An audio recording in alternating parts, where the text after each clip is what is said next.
अगर किसी को ये भ्रम है, मैं आपके माध्यम से बोलना चाहता हूँ, अगर किसी के मन में ये भ्रम है कि द केरल स्टोरी मुसलमानों के खिलाफ है या इस्लाम के खिलाफ है, तो आप गलतफहमी में हैं। इसका मतलब आपने फिल्म देखी नहीं है। यह केरल स्टोरी का विरोध करना, आतंकवाद का समर्थन करना है, ये क्यों लिखा आपने? आप रॉन्ग साइड से जा रहे हैं, आपका वाहन का चालान कट जाए, आप इसका विरोध करने लगिए।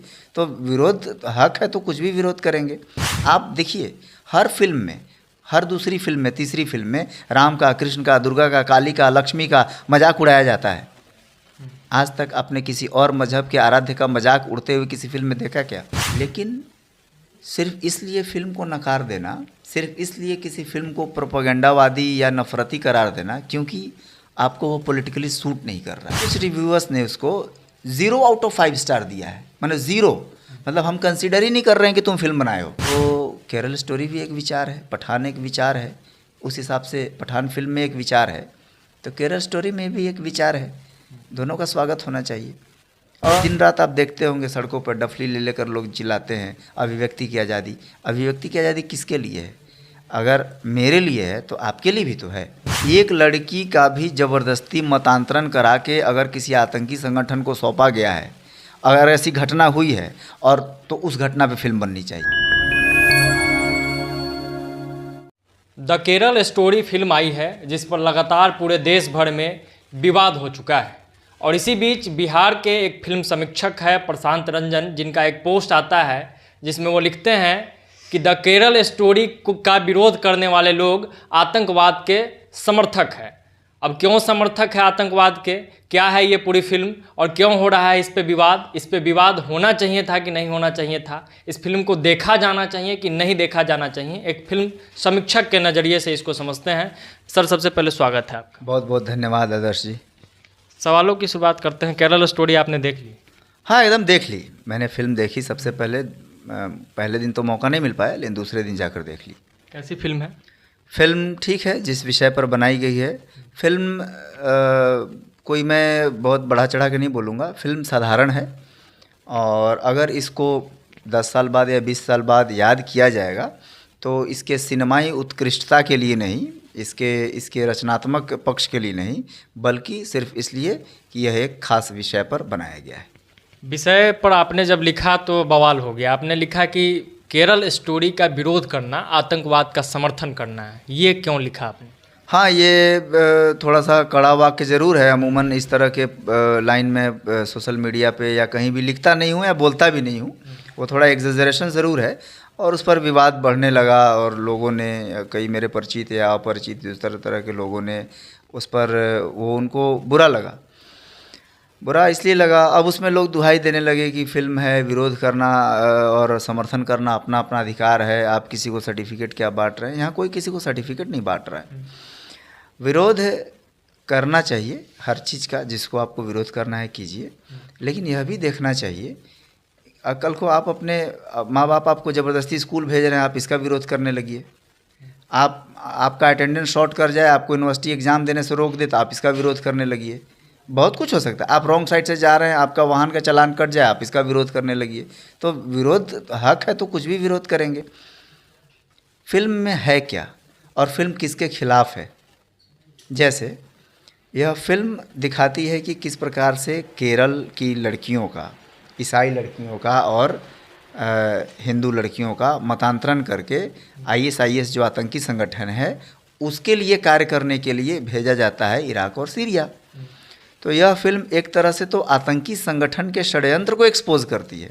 अगर किसी को यह भ्रम है, मैं आपके माध्यम से बोलना चाहता हूँ, अगर किसी के मन में यह भ्रम है कि द केरल स्टोरी मुसलमानों के खिलाफ है या इस्लाम के खिलाफ है, तो आप गलतफहमी में हैं। इसका मतलब आपने फिल्म देखी नहीं है। यही तो फैलाया जा रहा है कि इस्लाम के खिलाफ है, मुसलमानों के खिलाफ है। ये पूरा फिल्म, पूरी फिल्म में एक भी ऐसा दृश्य बताइए या एक भी ऐसा संवाद बताइए जो इस्लाम के खिलाफ है, जो उनके पैगंबर के खिलाफ है, या जो मुसलमान भाई हैं, चाहे भारत के मुसलमान हैं या विश्व के कोई भी मुसलमान है, उसके खिलाफ है। ये बिल्कुल नहीं है।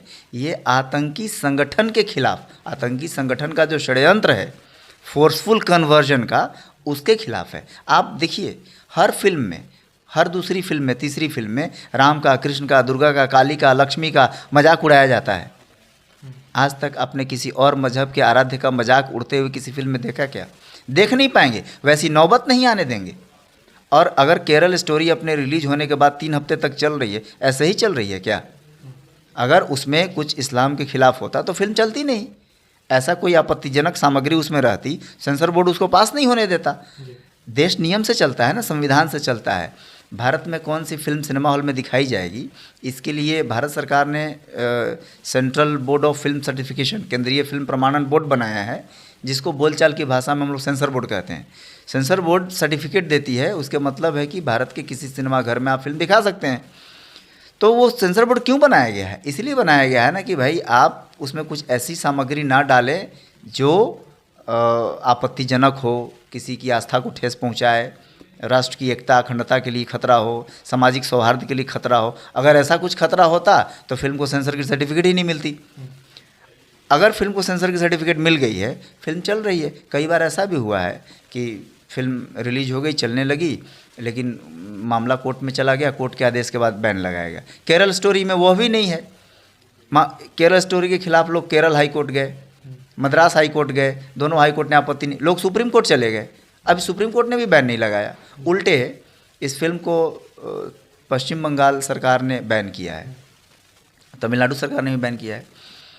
उल्टे अभी कुछ दिन पहले की बात है, सुप्रीम कोर्ट ने पश्चिम बंगाल सरकार को नोटिस देकर पूछा किया गया, उस न्यायालय ने उनके कंप्लेन को खारिज कर दिया। न्यायालय ने बैन लगाने से इनकार कर दिया। तो किसको परेशानी है भाई, मुझे समझ में नहीं आ रहा है। विरोध किस बात का हो रहा है आखिर आपकी नज़र में? कश्मीर फाइल्स आता है, उसका विरोध शुरू हो जाता है, केरल स्टोरी, इस तरीके के फिल्मों का इस स्तर पर विरोध क्यों हो रहा है? सिरे से नकार दे रहे हैं कई लोग, सीधा बात कहा जाए तो। ऐसा क्या मतलब लगता है, क्यों हो रहा है ऐसा? जैसे फिल्म में अगर रचनात्मक खराबी है तो उसकी आलोचना होनी चाहिए, तकनीकी खराबी है तो उसकी आलोचना चाहिए, लेकिन सिर्फ इसलिए फिल्म को नकार देना, सिर्फ इसलिए किसी फिल्म को प्रोपेगेंडावादी या नफरती करार देना क्योंकि आपको वो पॉलिटिकली सूट नहीं कर रहा है, बस इतनी सी बात है। आप देखिएगा कश्मीर फाइल्स के समय क्या हुआ, या इसमें एक मैंने ट्रेंड देखा, देश के जो टॉप मीडिया संस्थान हैं, जिनके न्यूज़ पोर्टल या यूट्यूब चैनल या न्यूज़पेपर या ई पेपर चलते हैं, और फिल्म में रिव्यू छपता है तो उसको स्टार देते हैं, मतलब 5 स्टार में से 4 स्टार, 3 स्टार, 2 स्टार। अभी इस केरल स्टोरी के रिव्यूज़ में पढ़ रहा था तो देखा कि कुछ रिव्यूअर्स ने उसको 0 आउट ऑफ 5 स्टार दिया है, मतलब 0, मतलब हम कंसीडर ही नहीं कर रहे हैं कि तुम फिल्म बनाए हो। तो इस प्रकार का तो सबसे बड़ा ये जो नफ़रत यही है ना, सबसे बड़ा नफ़रती ट्रेंड यही है, जो दिन रात प्लूरलिज्म का राग अलापते हैं कि भारत में बहुलतावाद है। बहुलतावाद माने क्या? अलग अलग विचार है, सबका सम्मान है। तो केरल स्टोरी भी एक विचार है, पठान एक विचार है, उस हिसाब से पठान फिल्म में एक विचार है, तो केरल स्टोरी में भी एक विचार है। दोनों का स्वागत होना चाहिए। और इसमें एक और है, अभिव्यक्ति की आज़ादी। ये दिन रात आप देखते होंगे सड़कों पर डफली ले लेकर लोग चिल्लाते हैं अभिव्यक्ति की आज़ादी। अभिव्यक्ति की आज़ादी किसके लिए है? अगर मेरे लिए है तो आपके लिए भी तो है। तो अगर किसी एक फिल्मकार के लिए अभिव्यक्ति की आज़ादी है, कोई भी फिल्म उठा लीजिए जो फिल्म लोकप्रिय होती है, हिंदी फिल्म या दक्षिण की फिल्म, तो वो अभिव्यक्ति के आज़ादी के अंतर्गत वो फिल्म बनी है। तो ये जो फिल्म बनी है द केरल स्टोरी सुदीप्तो सेन की, तो ये भी तो अभिव्यक्ति की आज़ादी के तहत ही बनाई गई है। ये कहाँ से नियम कानून को तोड़कर बनाया गया है? तो आपकी अभिव्यक्ति अभिव्यक्ति है और मेरी अभिव्यक्ति प्रोपेगेंडा है, ये कैसे होगा? ये तो दोहरा मापदंड है ना। ये तो आप बाइनरी क्रिएट कर रहे हैं। आपको अपनी अभिव्यक्ति संवैधानिक अधिकार लग रहा है और हमारी अभिव्यक्ति प्रोपेगेंडा लग रहा है। क्यों? सिर्फ इस वजह से, सिर्फ एक कारण है, क्योंकि ये आपको पॉलिटिकली सूट नहीं कर रहा है। ये एकदम सरफेस लिटमस टेस्ट वाटर, साफ पानी, दूध पानी की तरह क्लियर है। उनको फिल्म में कोई प्रॉब्लम नहीं है, पॉलिटिकल एजेंडे को सूट नहीं कर रहा है, इसलिए केरल स्टोरी का लोग विरोध कर रहे हैं। और कोई बात नहीं। तो इसमें तो ये भी कहा गया कि कहानी बताई गई कि 32,000 लड़कियाँ, 30,000 लड़कियाँ, दिखाया गया 3 लड़की को कि उनको गुम करा दिया गया, ये सब चीज़। तो ये बात आपको ठीक लगता है? ये तार्किक बात है क्या? तो अगर उनके हिसाब से 3 दिखाया गया है, मेरे हिसाब से 3 तो बहुत है। अगर एक लड़की भी कहानी, एक लड़की का भी ज़बरदस्ती मतांतरण करा के अगर किसी आतंकी संगठन को सौंपा गया है, अगर ऐसी घटना हुई है, और तो उस घटना पे फिल्म बननी चाहिए। अगर सुदीप्तो सेन ने 3 लड़की की कहानी दिखाई है तो मेरे हिसाब से 3 तो बहुत ज़्यादा हो गया। एक ही लड़की के साथ अगर ऐसी घटना होती तब भी उस पर फिल्म बननी चाहिए थी। और 32,000 की जो आपने आंकड़े की बात की, 32,000 आंकड़ा पता नहीं कहाँ से कैसे आ गया, इसमें मैं पढ़ा नहीं हूँ। आप याद होंगे जब आप पढ़ते होंगे या हम लोग भी पढ़ते थे, तो उत्तर भारत में दक्षिण भारत की खबरें कम छपती हैं अखबारों में। मैं प्रिंट मीडिया की बात बताता हूँ। और सिंगल कॉलम स्टोरी छपती थी और खबरें कुछ इस तरह होती थी, जैसे मैं बताऊँ कि मतांतरण के आरोप में 4 से पूछताछ, एक खबर आई। मतांतरण की पीड़िता का FIR लेने से इनकार, इधर खबरें आती है। साइरो मालाबार चर्च ने लव जिहाद के प्रति चिंता जताई।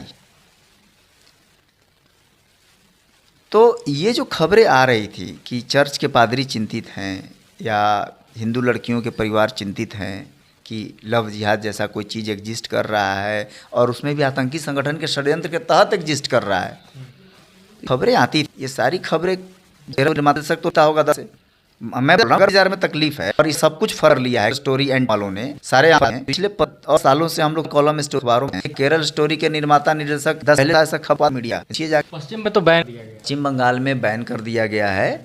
और बैन पर 5-6 दिन सुप्रीम कोर्ट पश्चिम बंगाल सरकार को नोटिस भेजकर पूछा है कि बैन क्यों किया। अभी उनको जवाब देना है बंगाल सरकार को सुप्रीम कोर्ट में जाकर। और ये तो हो गया जो तरीका संवैधानिक है।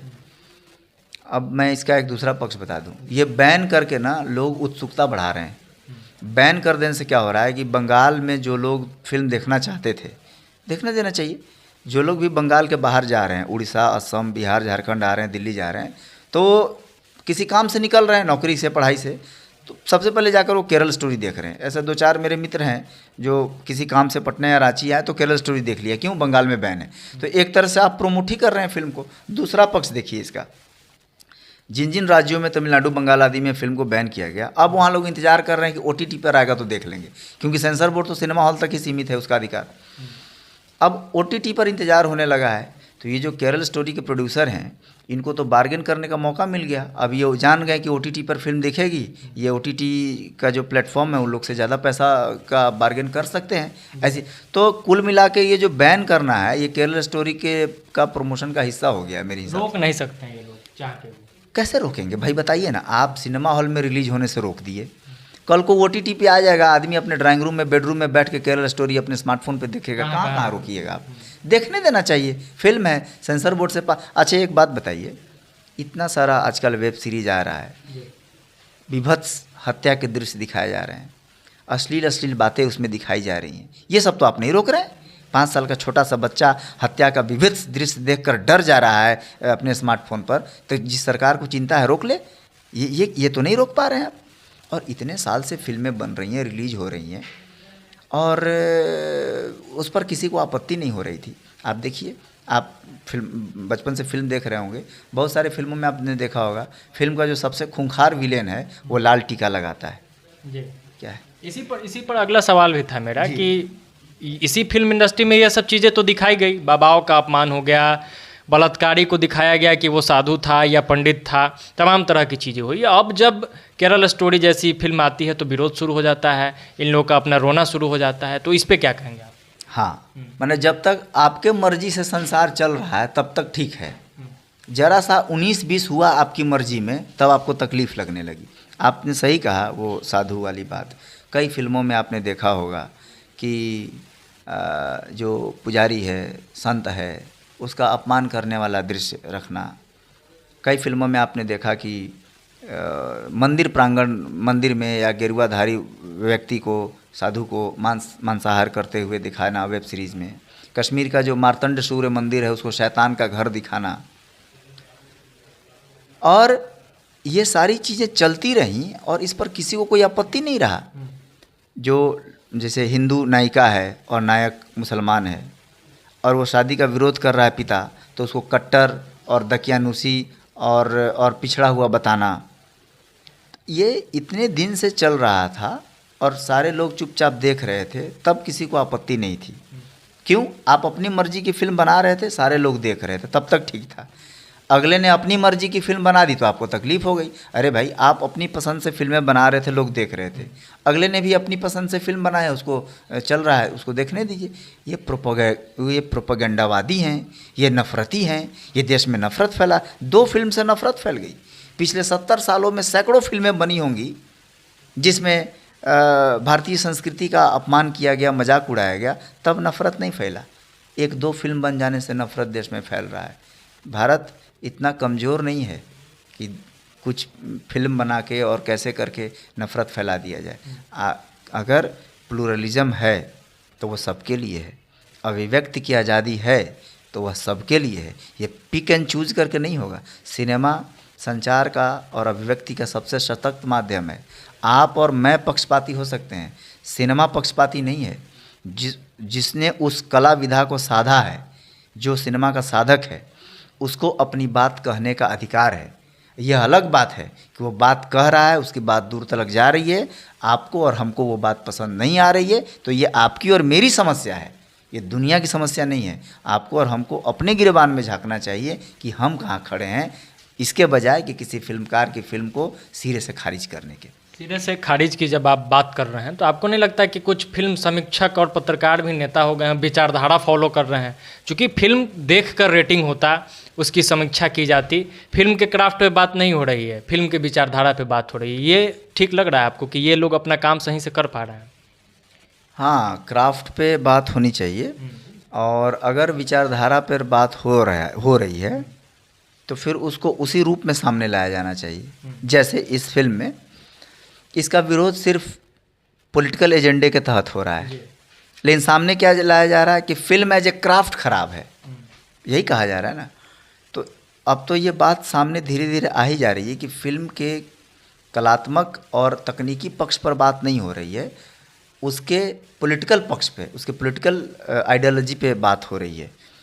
तो फिर उसका जवाब भी, उसकी प्रतिक्रिया भी उसी रूप में होगी। निष्पक्ष रहने का और सिनेमा के प्रति तटस्थ रहने की पहली जवाबदेही तो आपकी थी। आप जब जवाबदेह नहीं रहे तो आपका लिखा हुआ भी जवाबदेह नहीं रहेगा, और जैसे को तैसा ये चलते रहता है, ये चलते रहेगा। आखिर में, चूँकि मैंने इंट्रो में भी कहा कि ये फिल्म देखी जानी चाहिए कि नहीं, एक फिल्म समीक्षक के हैसियत से कैसे देखते हैं इस चीज़ को, क्या कहेंगे लोगों को? देश में हो रही, लंबे समय से चल रही एक घटना को आधार बना के फिल्मकार ने फिल्म बनाई है, और कौन सी फिल्म देखना नहीं देखना ये व्यक्तिगत मामला है। लेकिन मुझे लगता है कि देश के घटनाओं, मुद्दों पर अगर कोई फिल्म बनती है तो उसे जाकर देखने समझने की दृष्टि से देखना चाहिए। इस लिहाज से मुझे लगता है कि केरल स्टोरी एक बार देखना चाहिए, खास करके युवाओं को देखना चाहिए, क्योंकि युवाओं को केंद्र में रखकर बनाया गया है।